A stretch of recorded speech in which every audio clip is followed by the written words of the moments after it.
ناوەندی ئەتلانتیک کانسڵ لە واشنگتن دیدارێکی بۆ سکرتێری گشتی ناتۆ مارک ڕوتە سازدا بۆ گفتوگۆکردن لەسەر هاوپەیمانەتی ناتۆ و ئامادەکاری بۆ کۆبوونەوەی لوتکەی داهاتووی هاوپەیمانێتەکە لە ئەنقەرە. سکرتێری گشتی ناتۆ باسی لە قۆناغێکی نوێی هاوپەیمانێتیەکە کرد کە لە سایەدا ئەوروپا بەرپرسیارەتی زیاتر وەردەگرێت لە پاراستنی خۆی لە کاتێکدا ئەمریکا بەردەوام دەبێت لە ڕۆڵی سەرکردایەتی و هەروەها وتی کە ئێستا ئەندامانی ناتۆ لە هەموو کات زیاتر پارە لە بواری بەرگری و پەرەپێدانی توانە سەربازەکانیان خەرج دەکەن.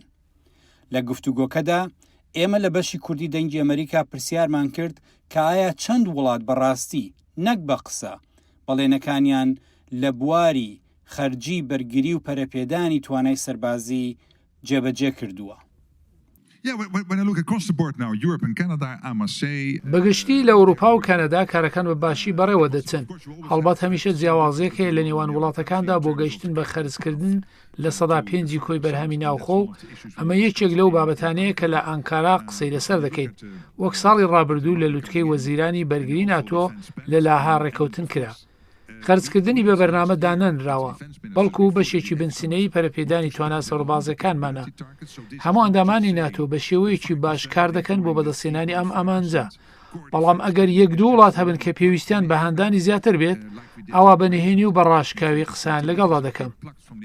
سکرتێری گشتی ناتۆ هۆشیاریدا لە زیادبوونی هەڕەشەکانی رووسیا و چین و ئێران و جەختی کردەوە کە کۆبوونەوەکانی لوتکەی ئەنقەرە تەرکیز دەخەنە سەر کردداری ڕاستەقینە نەک تەنها بەڵێندان.